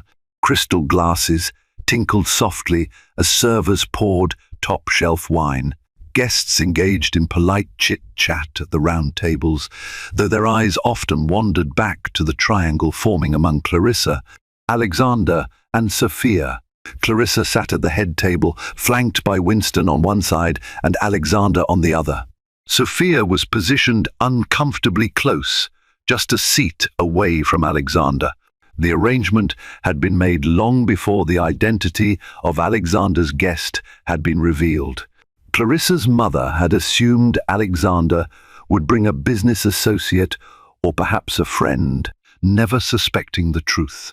Tension hung thick in the air. Clarissa struggled to keep her posture upright, silently pleading for the night to pass quickly. She could feel the soft flutter of her baby within her, a gentle reminder of the delicate life she was fighting to protect. She forced a smile every time a guest raised a toast to her. Inside, however, her thoughts raced. Why did Alexander do this? How could he be so cruel? Halfway through dinner, Winston rose from his seat to give a formal birthday speech for his daughter. By then, a hush fell over the chatter as everyone turned their attention to the proud father. I have watched my daughter grow from a curious, determined child into a beautiful, accomplished woman, Winston began, his voice filled with affection. She has brought light into this family with her passion for art, her compassionate heart, and her unwavering loyalty. Tonight, I want to raise a toast to Clarissa, who has never ceased to amaze me. Happy birthday, my dear. Applause reverberated around the room, but Clarissa found herself trembling. She had planned to make her big announcement during the speech's aftermath, but the presence of Sophia made her question everything. Should she still reveal her pregnancy now? Should she keep it secret a while longer? Her internal debate was cut short when Winston nodded for Clarissa to stand. Summoning her courage, she placed a hand over her tummy, the other gripping her champagne flute. A trembling breath escaped her lips. Thank you, Father, and thank you all for being here tonight. 1. I have a little surprise to share with everyone. She paused, scanning the room. Her gaze landed on Alexander, whose expression was unreadable. Sophia was watching intently, almost hungrily, like a spectator waiting for the next act of a play. Clarissa mustered her composure and announced, I'm expecting a baby. Alexander and I are going to have our first child. A collective gasp filled the air, followed by applause from well-wishers. Many guests, unaware of the undercurrents, rose to congratulate her. Winston embraced his daughter, tears glistening in his proud eyes. Alexander, for his part, feigned a smile. He leaned over to Clarissa and brushed a quick kiss on her cheek, whispering, You might have told me sooner. It was a cutting remark, delivered in the presence of dozens of curious onlookers. Clarissa's heart clenched. She had expected a look of joy, or at least a flicker of genuine excitement, but all she found was mild annoyance. Even so, she endured the subsequent flood of well-wishers, politely accepting their hugs and handshakes. Meanwhile, she caught glimpses of Sophia's face, which remained surprisingly composed. There was no overt jealousy or shock, just an eerie calm that sent chills down Clarissa's spine. When dessert was served, a decadent 3-tier chocolate confection, the festive atmosphere had dimmed. Clarissa attempted to maintain conversations with guests, but found her mind drifting. She watched Alexander and Sophia from the corner of her eye, noticing how often he leaned toward her, whispering in her ear, and how she laughed quietly in return. It felt as though Clarissa had been cast as a minor character in her own celebration. The humiliation was impossible to ignore, yet beneath her hurt lay an unexpected ripple of resolve. This is my child, and I will not let Alexander's reckless behavior overshadow that. She pressed a hand against her still-growing belly. One thing was becoming clear: her future and her babies could no longer rest solely in Alexander's hands. After dinner, guests mingled in the expansive lounge area, sipping espresso and enjoying after-dinner liqueurs. A jazz ensemble took the stage, their smooth melodies drifting through the corridors. Several high-profile attendees began to make discreet exits, though many lingered, perhaps hoping to witness whatever spectacle might unfold. Clarissa stood near the grand fireplace, its crackling flames offering fleeting warmth in a room that felt increasingly cold. She was trying to console herself with small talk alongside her longtime friend, Isabella Quinn. Isabella, a notable fashion designer, had been privy to Clarissa's suspicions for months. She knew how desperately Clarissa had clung to the hope of restoring her marriage. Now, the sight of Sophia's brazen presence threatened to shatter Clarissa's composure. "How are you holding up?" Isabella asked softly, her eyes flicking to Alexander across the room. Clarissa swallowed hard. "I'm not sure. I feel humiliated, but also strangely liberated." Isabella nodded. "He's really crossed a line. You deserve better." Before Clarissa could reply, Alexander approached them, a glass of whiskey in hand. "Darling," he said, placing a cursory hand on Clarissa's shoulder, "I'm going to step outside to talk business for a moment. Kenton Cross wants to discuss a venture." Clarissa eyed him warily. "Are you sure it's just business?" Alexander scowled. "Don't start, Clarissa. Not now." He turned on his heel, leaving Clarissa with Isabella, her question unanswered. Clarissa felt a surge of anger at his dismissiveness. In front of dozens of guests and the press, he had effectively shoved aside her feelings on her own birthday. Minutes later, Clarissa noticed Sophia slip through a side door that led toward the garden terrace. Curiosity and a growing sense of indignation fueled her to follow. She excused herself from Isabella and made her way through the throng of guests, slipping out into the cool night air. The garden was beautifully landscaped, accented by floodlights illuminating carefully trimmed hedges. Statues of Greek deities stood silent guard amidst the greenery. Clarissa found Sophia near a stone bench, scrolling through her phone with a smug grin. "So," Clarissa began, her voice barely above a whisper, "you decided to come to my birthday party on the arm of my husband. Bold choice." Sophia glanced up. Instead of surprise or guilt, she merely offered a pitying smile. "Alexander insisted I come. He said it was important for us to be seen together." Clarissa felt the urge to snap back, but she forced herself to remain composed. "Tell me, does it bother you at all that he's married and expecting a child?" Sophia tucked a strand of dark hair behind her ear. "I'm sorry if this hurts you, but Alexander and I, we have something real. He made it clear your relationship was falling apart. I never thought you'd be pregnant." Clarissa's pulse pounded in her ears. She wondered how long Alexander had carried on these lies, painting her as some distant, loveless wife. Every syllable from Sophia's mouth fed Clarissa's fury. "Did he tell you that I was distant because he was never home?" Clarissa fired back, her voice shaking. "That I stopped trusting him because he kept secrets? You may think you have something real, but let me tell you, Alexander's version of truth is as malleable as clay." Sophia's expression hardened. "He's different with me. I'm not here to fight you, Clarissa. I just came because he asked me to." A sudden wave of nausea swelled within Clarissa, anger and heartbreak roiling together. She pressed a hand over her belly, inhaling slowly to calm herself. The last thing she wanted was to faint or cause a scene that might harm her baby. "No, you're not here to fight," Clarissa said. "But you're playing a dangerous game. Remember, the man who cheats with you can cheat on you just as easily." Sophia opened her mouth to respond, but the tension was shattered by the sound of footsteps. They both turned to see Winston stepping into the garden, worry etched across his features. "Clarissa, are you all right?" Clarissa straightened her posture. "I'm fine, Father." The older man looked between Clarissa and Sophia, quickly piecing together the confrontation in progress. Though he kept his tone neutral, there was a coldness in Winston's eyes as he addressed Sophia.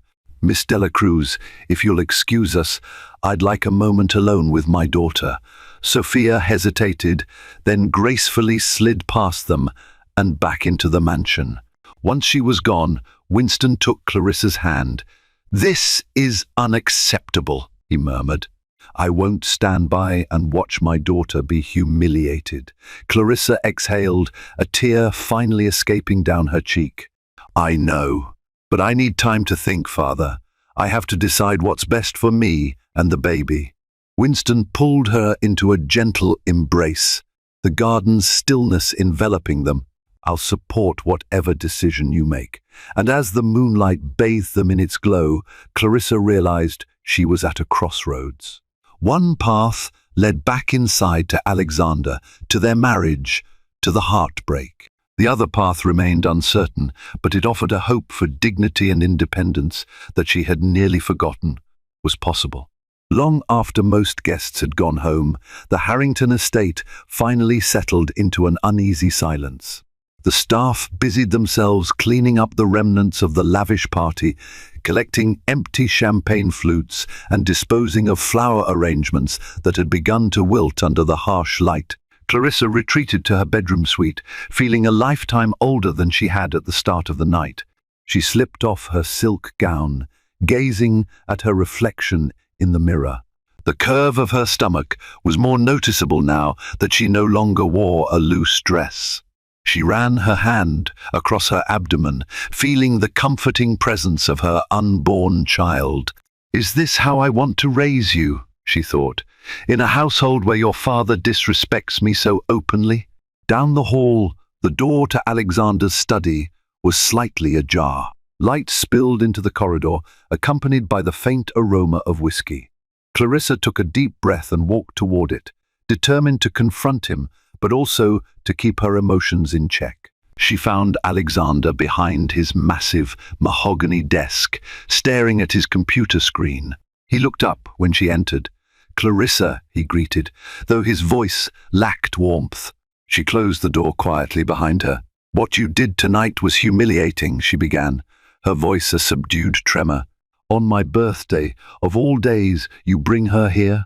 Alexander rubbed his temples, exhaling. "Look, I'm sorry it had to happen this way. But you've known our relationship has been strained for a long time. Sophia is part of my life now." Clarissa bristled. "And I'm your wife. I'm carrying your child."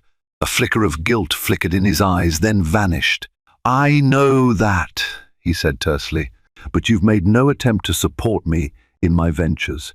You constantly criticize my absences, my business expansions, my choices." Clarissa stared at him in disbelief. "Because you constantly push me away. Every time I try to meet you halfway, you vanish on another business trip or stay out late with no explanation. Do you even hear yourself?" He rose from his chair, circling the desk to stand before her. She realized how tired he looked, shadows beneath his eyes betraying a man under pressure. Yet sympathy was hard to muster when she remembered Sophia's smug presence. "I'm under tremendous stress," Alexander said, pacing the length of the room. "We're finalizing an international deal with the Saudis. I have a board meeting next week that could make or break the new technology division. And now we have a baby on the way, something you didn't even tell me until you announced it to everyone tonight." Clarissa's anger flared again. "I planned to tell you privately, but you've been avoiding me for weeks. We barely share a meal, let alone a meaningful conversation." Alexander rested his hands on the back of an ornate chair, letting out a long breath. "I can't do this right now."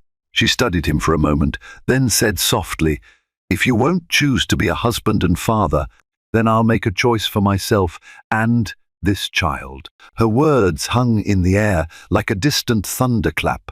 Alexander frowned. "What does that mean?" "It means," Clarissa said, her voice firmer now, "I'm considering leaving. I can't endure this spectacle." Not for me, and not for our baby. Alexander's face paled, though she couldn't tell if it was from fear or anger. He opened his mouth as if to respond, then closed it again. In the silence that followed, Clarissa realized she had made her decision. She would not allow herself to be paraded around like a trophy wife while he flaunted his affair in her face. Without waiting for his reply, she turned on her heel and left the study. Her steps echoed in the corridor, each one a resolute stride toward whatever future she would create away from this toxic environment. In her bedroom, Clarissa shut the door and rested her back against it. She felt a swirl of emotions, sadness, anger, fear, but also an unexpected sense of freedom. She was done pretending everything was fine, done playing the role of the compliant wife while her husband publicly undermined her. Tomorrow, the press would likely run scandalous headlines.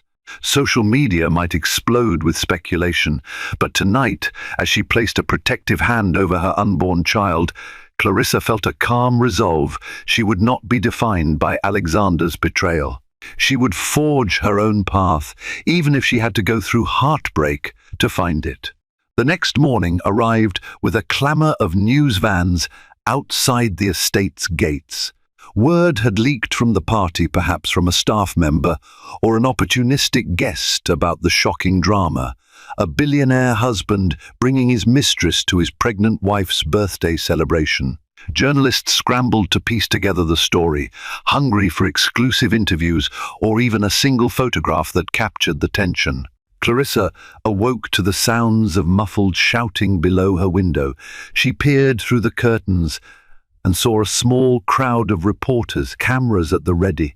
Her heart sank at the spectacle. She had grown up under the public's gaze, but never had she felt so exposed, so vulnerable. She prepared herself for the day with steady determination. Slipping into a comfortable yet elegant maternity dress, she summoned the household staff and informed them. She would handle any necessary statements herself. She then called her personal lawyer, Margaret Lee, a formidable mind in family law. "Margaret," Clarissa said when the call connected, "I need your advice. Things have gotten complicated. Alexander has openly brought another woman into our marriage, and I need to protect myself and my baby." Margaret's calm voice offered reassurance. "We can discuss your options: prenups, child custody, financial support, property division. The media storm will be intense, but we can manage it. Do you want me to come over?" "Yes, please." Clarissa exhaled. "I'd like to figure out the best course of action sooner rather than later." Alexander, meanwhile, had already left the estate for his office, avoiding the reporters gathered outside. Clarissa suspected he'd do damage control from behind a conference table, likely spinning a narrative that made him appear the victim of marital discord. His statement would undoubtedly gloss over his blatant betrayal, focusing instead on their incompatibilities. Clarissa was determined not to be caught off guard by his rhetoric. By mid-morning, Margaret Lee arrived, carefully navigating her way through the reporters. She was a short, impeccably dressed woman who exuded both warmth and steely resolve. They sat together in the sunlit parlor, far from prying ears. "Clarissa, the first question is, do you intend to remain married?" Margaret asked, pulling out a notepad. Clarissa took a long moment to consider. Memories flashed through her mind: her wedding day, the joy they once shared, the nights spent discussing dreams for the future, and the gradual drift into secrecy and lies. Finally, she shook her head. "I can't see a way forward with Alexander. He's made it clear he's invested in someone else. I won't subject myself or my child to that kind of instability." Margaret nodded, jotting notes. "Understood. In that case, we can file for divorce on grounds of adultery and mental cruelty. Your prenuptial agreement does entitle you to significant assets, but we need to ensure Alexander can't manipulate his financials." Clarissa's hand rested protectively over her abdomen. "And the baby? I want to make sure custody is clarified. Margaret's lips curved into a sympathetic smile. We'll arrange for shared custody, though you can request primary custody if you can prove it's in the child's best interest. Given Alexander's public behavior, it shouldn't be too difficult. They spent the next hour outlining a plan, reviewing documents, and strategizing how to handle the inevitable media onslaught. Winston joined them midway, offering both emotional support and financial resources. Clarissa felt a surge of gratitude for her father's unwavering presence. Despite everything, she was not alone. As Margaret departed, Clarissa steeled herself to face the reporters outside. She stepped out onto the front steps of the estate, her father by her side. Cameras flashed like strobe lights. Microphones jostled for position as frenzied voices called out her name. Clarissa raised a hand for silence. "Thank you all for coming," she began, her voice shaking slightly before she steadied it. "I would prefer privacy during this difficult time. However, I understand there are questions. All I can say is that Alexander Harrington and I are dealing with personal matters, and my primary concern is the well-being of my unborn child." "Are you divorcing Mr. Harrington?" a reporter shouted. Clarissa paused, meeting the cacophony of eyes and lenses head-on. "I'm consulting with my legal counsel regarding all available options. That's all I can share for now." She turned to leave, ignoring the avalanche of follow-up questions. Though her heart pounded, she felt a newfound sense of courage. This was the beginning of her own narrative one, where she would no longer be overshadowed by Alexander's towering presence. Inside the estate, a staff member closed the doors behind her. Clarissa's resolve crystallized. She would stand firm, not just for herself, but for the little life growing within her. The drama had only begun, but Clarissa was ready to fight for her future. Across town, in the Harrington Global headquarters, Alexander paced his corner office, phone pressed to his ear. Floor-to-ceiling windows offered a panoramic view of Manhattan's skyline, but his attention was laser-focused on the crisis at hand. "You promised me this merger would go smoothly," he barked into the phone. "Now the board is panicking because of the media circus around my personal life. I need a statement from PR immediately." On the other end of the line was Harrington Global's chief communications officer, a man named Bradley Swain. He attempted to maintain professionalism despite Alexander's aggressive tone. "We have a draft statement ready to go. However, I strongly advise a unified approach with your spouse. The tabloids are having a field day with the rumors." Alexander exhaled, rubbing the bridge of his nose. "Clarissa's not cooperating. She's consulting her own lawyers and refusing to speak with me." Bradley's hesitation was evident. "With all due respect, if you and Miss S. Harrington appear combative, it could harm the company's public image even more. The board wants stability." Alexander slammed a fist onto his desk. "If the board is so concerned, they can remember how much Harrington Global owes to my leadership. Get the statement ready." He hung up abruptly and sank into his leather chair. His reflection in the polished surface of the desk stared back at him, a man who prided himself on control, now embroiled in a scandal that was spiraling out of his hands. His phone buzzed with incoming texts, presumably from Sophia and from other acquaintances wanting clarity or, worse, gossip. Just then, Kenton Cross knocked on the open door. A long-time associate in real estate, Kenton had been invited to the birthday party fiasco and had witnessed the meltdown firsthand. He stepped inside, closing the door behind him. "You've really stirred the pot this time, Alexander," Kenton remarked, seating himself across from the desk. "The business community is whispering about whether you can handle your personal life, let alone these billion-dollar deals." Alexander bristled. "I know how to manage my personal affairs. The tabloids will move on once something else catches their attention." Kenton folded his arms, eyeing Alexander critically. "And your wife?" She looked serious about taking the baby and walking away. You stand to lose a lot if you don't handle this diplomatically. Alexander's jaw tightened. You think I don't know that? I've been poring over the prenup. My lawyers assure me we have options. Kenton shook his head. But is a nasty legal battle worth it? The public loves Clarissa. She's philanthropic, well-spoken, practically royalty in certain circles. If she plays the sympathy card, you'll be painted as the callous husband who flaunted his mistress. You might win the merger, but you'll lose the court of public opinion, and that can hurt your bottom line in the long run. Alexander pinched the bridge of his nose again, feeling a headache bloom behind his eyes. So what do you suggest? Speak to her, Kenton replied evenly. Come to an arrangement.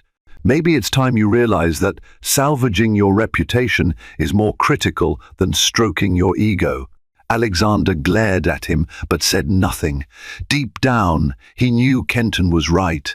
His entire empire was built on public trust, stakeholder confidence, and the allure of success. The scandal was tarnishing that aura. Stocks had already dipped slightly, and rumors swirled of potential investors pulling out. After Kenton left, Alexander's phone buzzed again. This time it was Sophia. He stared at the screen, weighing whether to answer. Finally he picked up.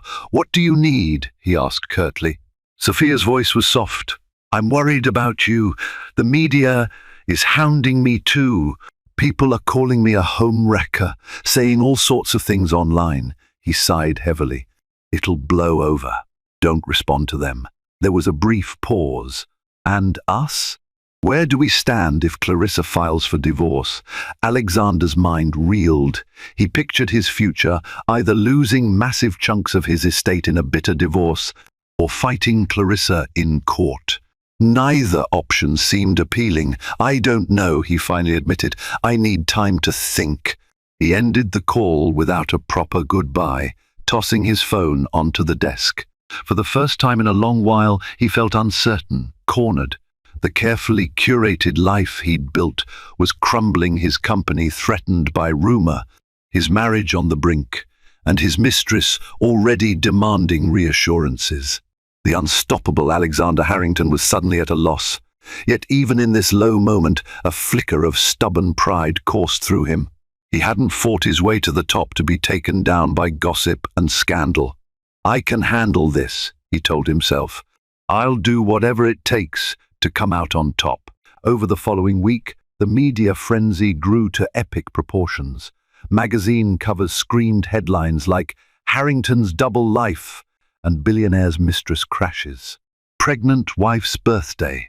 Talk shows dissected every available crumb of information, inviting body language experts to analyze clips from the birthday party. Social media lit up with hashtags pitting hashtag Team Clarissa against hashtag Team Alexander, although the vast majority appeared to rally around Clarissa. Feeling cornered, Alexander's PR team issued a formal statement. Mr. and Miss S. Harrington are committed to resolving their private matters amicably and appreciate the public's understanding during this personal transition. The statement, however, did little to quell the speculation. Rumors surfaced that Clarissa was preparing to file for divorce citing adultery, which carried heavy implications for Alexander's standing in certain conservative business circles.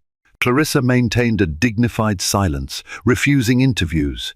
She entrusted her father Winston to handle any urgent press inquiries, while her lawyer Margaret readied the necessary legal documents. The Harrington estate turned into a fortress, gates closed, security heightened, and staff under strict instructions to turn away all outsiders. Still, life had to continue. Clarissa, who once curated art shows, found herself diving into a new project, a children's arts charity event, something she hoped to do in honor of her baby. She threw herself into philanthropic efforts as a way to cope with her emotional turmoil. Each day brought fresh heartbreak whenever she remembered the betrayal, but she also felt a growing excitement about her future as a mother. Isabella Quinn paid frequent visits, offering both creative input on the charity event and emotional support. Together, they scouted venues, reached out to sponsors, and began planning a gala that would bring attention to arts programs for underprivileged youth. Clarissa found a renewed sense of purpose in this project. She might have lost faith in her marriage, but she still believed in making the world a better place. Meanwhile, Alexander fought on the business front. The prospective merger he'd been touting was now at risk. Foreign investors hesitated to link their brand with a man drowning in scandal. Even so, he soldiered on with negotiations, offering sweetened terms and personal guarantees. He also hired a high-powered legal team to mount a defense in the likely divorce proceedings. His lawyers tried various tactics, sending documents that questioned Clarissa's mental state, insinuating she might be unstable due to pregnancy hormones. It was a ruthless strategy designed to protect Alexander's assets and hamper her claims in court. When Clarissa received those documents, she felt physically ill. The insinuation that she was mentally compromised due to pregnancy was more than just an insult. It was a direct threat to her credibility as a prospective mother. Margaret quickly drafted a sharp rebuttal, warning Alexander's team that any further slander would be met with defamation suits. In quieter moments, Clarissa felt the weight of it all. Sometimes she woke in the middle of the night, tears silently streaming down her cheeks as she grieved the happy future she once envisioned with Alexander. But each time, she reminded herself of the new life growing inside her, the gentle flutters that reminded her she was no longer alone. That simple fact fueled her resolve. On day 8 of the media onslaught, Clarissa received a personal phone call from an unexpected ally, Catherine Lyons, a renowned talk show host with a reputation for championing women's rights. Clarissa answered hesitantly. "Clarissa," Catherine said in a soothing tone, "I'd like to invite you for an interview, no gimmicks. Just a chance for you to speak your truth, if you're ready." Clarissa hesitated. Part of her wanted to remain silent, to guard her privacy. But the other part, a growing part, recognized that telling her side of the story might turn the tide in her favor, and possibly set the record straight about her pregnancy, her plans, and her dignity. "I'll consider it," Clarissa answered. "Give me some time." She ended the call, realizing she stood at another crossroads. A public interview could be a powerful weapon in this media war, a chance to reveal Alexander's manipulations without stooping to his legal team's level. Yet it also meant exposing her vulnerabilities before millions of viewers. As she paced the grand foyer of the Harrington estate, Clarissa gently rested a hand on her belly. "Whatever path I choose," she whispered to her child, "I promise it'll be one that leads us to a life of love and respect." And so the battle lines were drawn. Alexander might have commanded armies of lawyers and PR experts, but Clarissa had discovered a deeper strength within herself. The stage was set for the next crucial act of their unfolding drama, the moment she would decide whether to stand in the public eye and reclaim her narrative or stay quiet and let the scandal define her. Clarissa ultimately accepted Catherine Lyons' invitation. The idea of publicly exposing her pain both terrified and intrigued her. But the potential benefits were clear. The chance to correct the rumor mill, to assert her agency, and to make known her intentions for her child's future. After consulting with Margaret and Winston, she agreed to a carefully orchestrated, sit-down interview in a private, tasteful setting, a neutral location that felt neither intrusive nor contrived. On the evening of the interview, Clarissa arrived at Catherine's production studio, which had been converted into a warm, living room-like set. Soft lighting framed 2 comfortable armchairs positioned opposite one another. A small floral arrangement and a table with glasses of water separated them. Off-camera, a minimal crew whispered final adjustments, ensuring the microphone levels were correct and the cameras were rolling smoothly. Catherine greeted Clarissa with a warm hug, whispering, "Remember, you're in control. If at any point you feel uncomfortable, just say so." Clarissa nodded. She took a steadying breath and settled into her chair, clad in a modest, elegant dress. She appeared every bit the poised socialite, except for the vulnerability in her eyes, which revealed the depth of her turmoil. Once the countdown ended, Catherine opened the interview. "Good evening. Tonight, I'm joined by Clarissa Taylor Harrington, who's found herself in the eye of a media storm involving her marriage to billionaire Alexander Harrington. Clarissa, thank you for being here." Clarissa offered a polite smile. "Thank you for having me, Catherine." Catherine leaned in with genuine concern. "You've remained largely silent since the reports emerged of Alexander's affair. Why choose to speak now?" Clarissa folded her hands in her lap, exhaling slowly. "This past week has been overwhelming. I've been hounded by paparazzi, and my family's privacy has been invaded. But I've also realized that silence allows others to control the narrative. I want people to understand that I am not just Alexander Harrington's wife. I am my own person, and I have my own story." Catherine nodded, leaning forward. "I understand you're expecting your first child with Alexander. How has that impacted your decisions?" A gentle hand drifted to Clarissa's stomach. "Enormously. Becoming a mother changed my perspective on what I'm willing to endure. I realized I can't raise my child in a home filled with deceit. That's not the environment I want for them." Catherine's gaze was sympathetic. "What do you say to those who argue that marital problems should be resolved in private?" Clarissa's voice trembled slightly. "Normally I'd agree. But when someone brings their mistress to your birthday party in front of hundreds of guests, it's no longer a private matter. It's humiliating, and it forces you to respond. And the media, well, they thrive on sensational stories." Catherine's tone turned more serious. "The rumor mill suggests you're seeking divorce. Is that true?" A flicker of emotion crossed Clarissa's face. "Yes, I'm filing for divorce. I have to protect myself and my child. Alexander's affair. It isn't the only problem we've had, but it's the final straw." The studio fell silent as the gravity of her words settled. Catherine glanced at her notes, then chose her next question carefully. "There have been allegations from Alexander's legal team that you're emotionally unstable due to your pregnancy. How do you respond?" Clarissa's eyes hardened. "I'm not surprised. Unfortunately, that's a common tactic to discredit women, especially pregnant women. I'm under a doctor's care, and I'm perfectly capable of making rational decisions. If anything, pregnancy has made me more clear about what I want in life." Catherine nodded, then leaned back with a soft smile. "What do you envision for your future and your child's?" For a moment, Clarissa's features softened.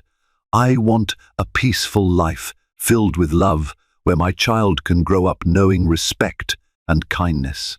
I plan to continue my philanthropic work, especially with children's art programs, and I hope that my child will one day be proud of the person I've become." The interview concluded on a reflective note, with Catherine praising Clarissa's courage.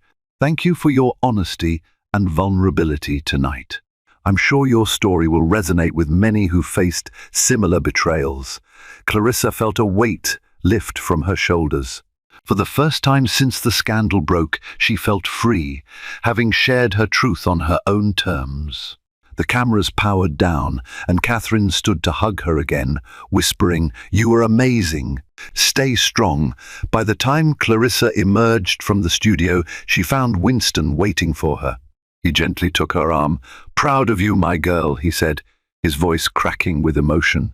Clarissa managed a weak smile. "This is the beginning, isn't it?" Winston nodded, guiding her toward the waiting car. "Yes, but at least now You're writing your own story." She climbed into the vehicle, gazing out at the city lights.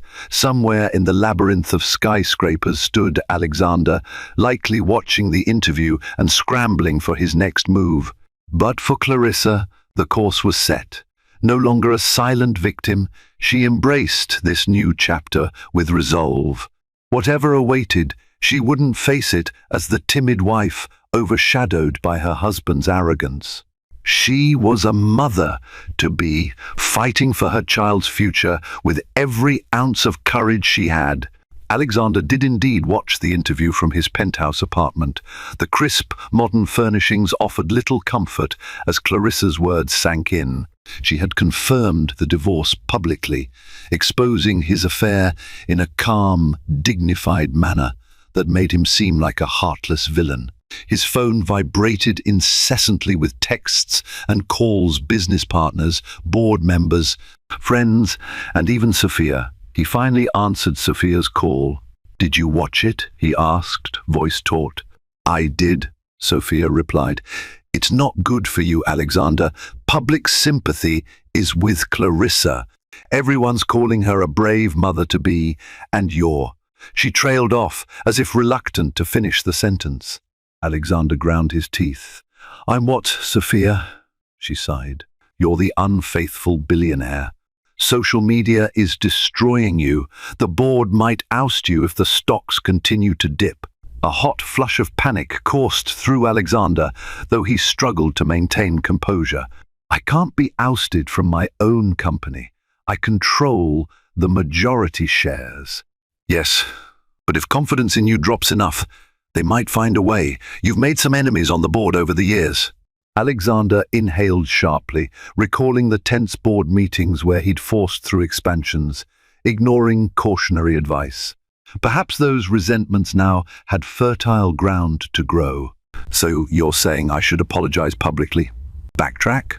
Sophia hesitated. "Maybe. Or paint Clarissa as manipulative. If you let her narrative stand uncontested, you'll lose. You need to fight back." The idea churned in Alexander's gut. His pride rebelled against apologizing, but he also feared the destructive potential of Clarissa's public image.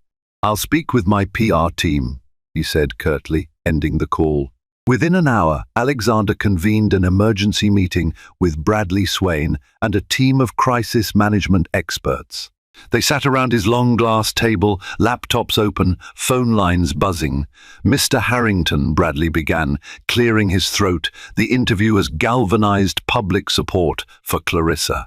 She's being hailed as a role model for women standing up against infidelity. We need to refocus the narrative on your business achievements, your philanthropic efforts. Remind people who you are outside of this scandal." One of the crisis managers chimed in. "Alternatively, we can release a counter-statement accusing Miss Harrington of withholding the pregnancy from you, arguing she used it as leverage. That angle might shift some blame her way." Alexander scowled, recalling how Clarissa had tried to inform him, but was met with his own negligence. "That might be thin," he muttered, though desperation flickered in his eyes. "But we can't just let her run away with this." Bradley hesitated, then spoke softly. "Alexander, maybe you need to consider a genuine apology. Public contrition could do wonders. A show of remorse. A vow to continue supporting Clarissa and the child financially, no matter what." Alexander's pride warred with the rational part of his mind. He loathed the thought of appearing weak. Apologies were for those who admitted they were wrong, and in his eyes, Clarissa bore some responsibility for the breakdown of their marriage. But the alternative, an all-out battle, might irreparably damage his empire. "Draft a statement," he finally conceded, tension visible in his clenched jaw.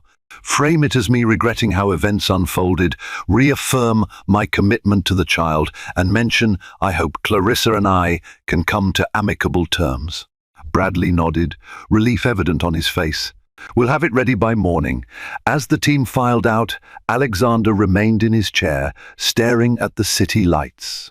Amicable terms, he thought, recalling the legal documents accusing Clarissa of emotional instability. Those had been his lawyer's idea, but he hadn't protested. He knew it would likely anger her further. How did it all come to this? His mind drifted to memories of Clarissa, once bright, playful, engaging. Their early dates in Paris, spontaneous trips to the Caribbean, and dinners where they'd talk late into the night about their shared dreams. He couldn't pinpoint the exact moment their relationship frayed.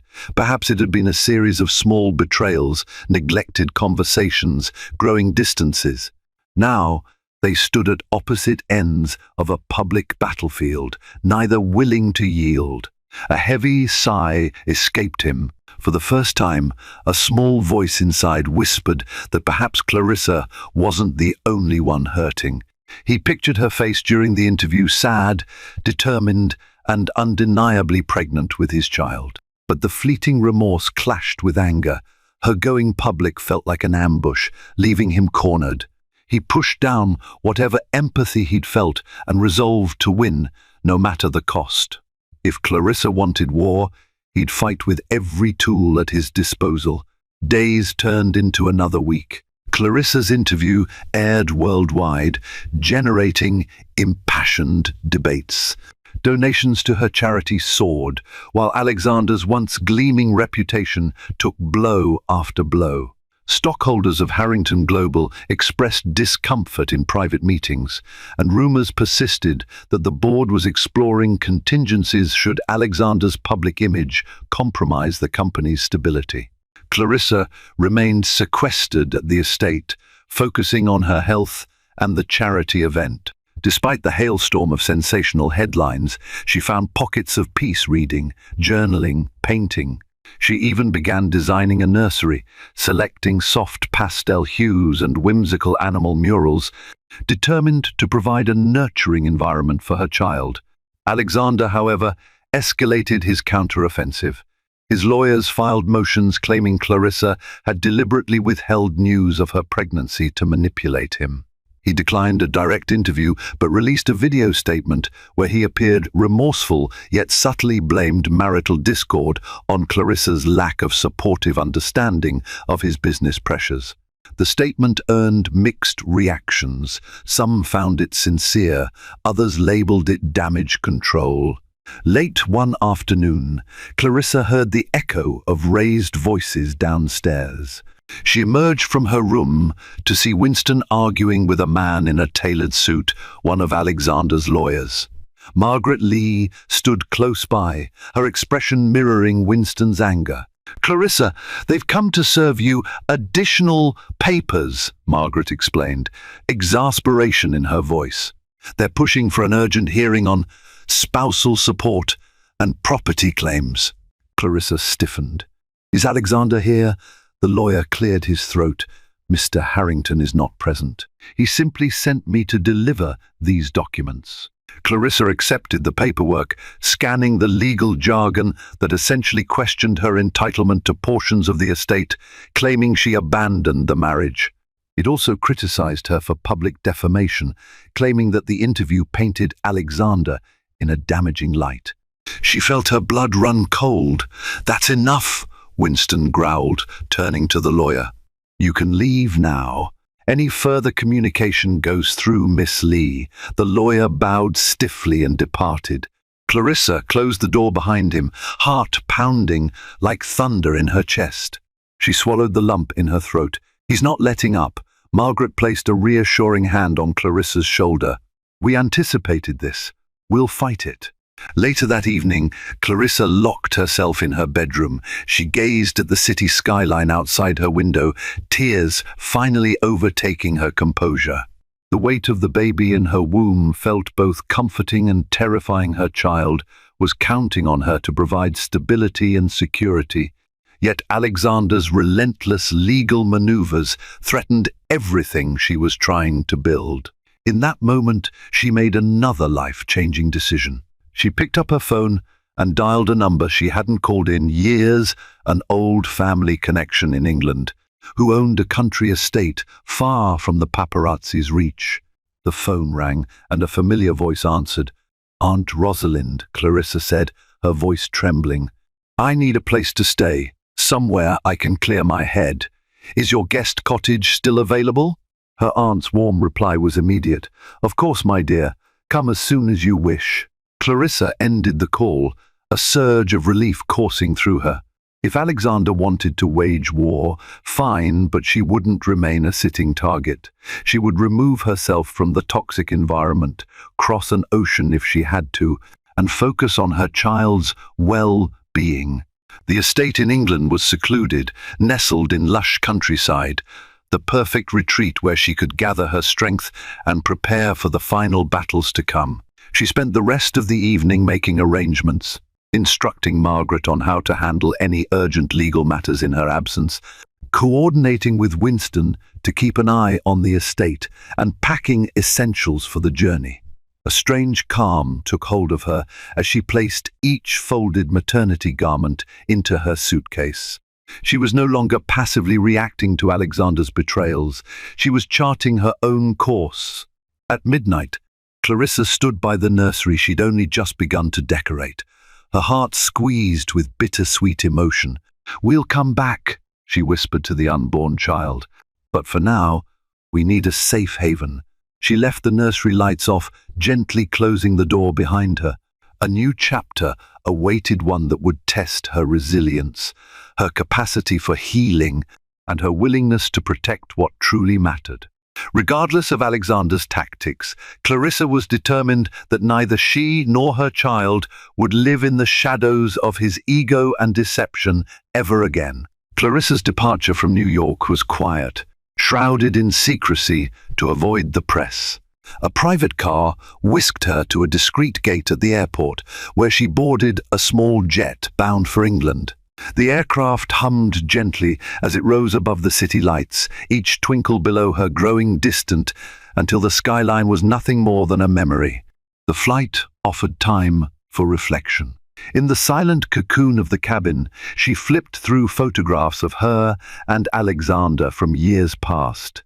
Their wedding day, two beaming faces full of hope, honeymoon snapshots in Santorini, laughter and golden sunsets. Snapshots of philanthropic galas where they stood arm in arm. Each image felt like a relic from another era, proof that once they had shared something precious. Where did it all go wrong, she wondered, though the question no longer carried the same sting. She was moving forward. Answers might never come, and that was acceptable. By dawn, the plane touched down on the fog-veiled runway of a private airfield in England. Waiting for her was Aunt Rosalind, a regal woman in her 60s, with streaks of silver in her hair. She enveloped Clarissa in a warm embrace the moment they met on the tarmac. "My darling girl," she murmured, "you've been through so much." Clarissa felt tears threaten to spill. "I need some time away from all of it." Hand in hand, they climbed into a vintage Bentley that carried them through rolling hills, past grazing sheep and stone cottages. Eventually, they arrived at a sprawling countryside manor, Aunt Rosalind's ancestral home. Clarissa was shown to a quaint guest cottage with ivy climbing its walls, flower boxes brimming with lavender, and a little pond nestled behind it, surrounded by willow trees. It was a world apart from the opulence of the Harrington estate, yet just as enchanting in its own right. Over the next few days, Clarissa settled into a gentle routine, morning walks through dew-kissed fields, afternoons sipping tea with Aunt Rosalind, and evenings reading by the fire. The relentless hammering of paparazzi and the digital storm of social media felt a million miles away. She checked in with Margaret daily, learning that Alexander's legal team was livid about her disappearance, but there was little they could do. Legally, she was free to travel. Winston reported that the media had calmed somewhat, disappointed to find no further drama at the Harrington estate. One drizzly afternoon, as Clarissa lounged in a cushioned window seat, she felt a firm little kick inside her belly. She smiled, placing a hand over the spot. "You're going to be strong," she whispered. stronger than I ever was. In that moment, she realized how much she had changed in just a matter of weeks. No longer the hesitant wife striving to keep up appearances, she felt a quiet power blooming inside her, a determination to create a life of peace and integrity for her child. Occasionally, her mind drifted to Alexander. She'd wonder if he regretted his actions, if he missed her, or if he was merely strategizing his next business move. But those thoughts no longer twisted her heart in knots. The pain had dulled into a distant ache, a sign of healing. She might have loved him once, but she loved her child more fiercely than anything else. It was that love that propelled her onward. Aunt Rosalind's estate became a sanctuary for introspection, a place where Clarissa could nurture both her pregnancy and her spirit. Each day her belly grew, and with it, her resolve solidified like the ancient stones in the manor walls. She would finalize the divorce on her own terms, ensure her child's future was secure, and continue her philanthropic passion.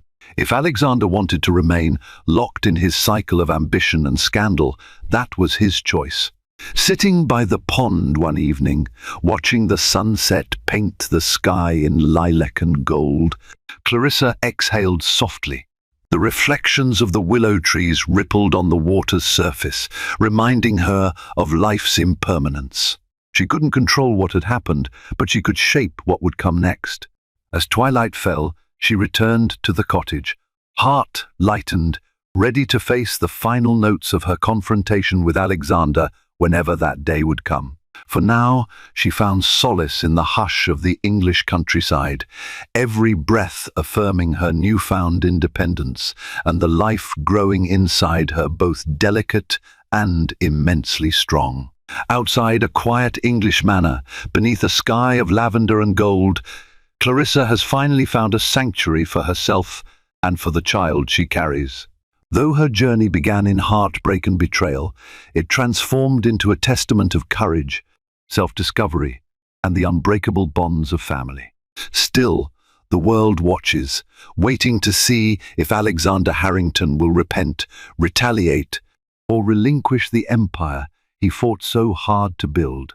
In the meantime, Clarissa holds fast to her hopes for a future defined by love, integrity, and resilience. Will this billionaire's betrayal spark a revolution in Clarissa's life? Or will old wounds heal into a fragile truce?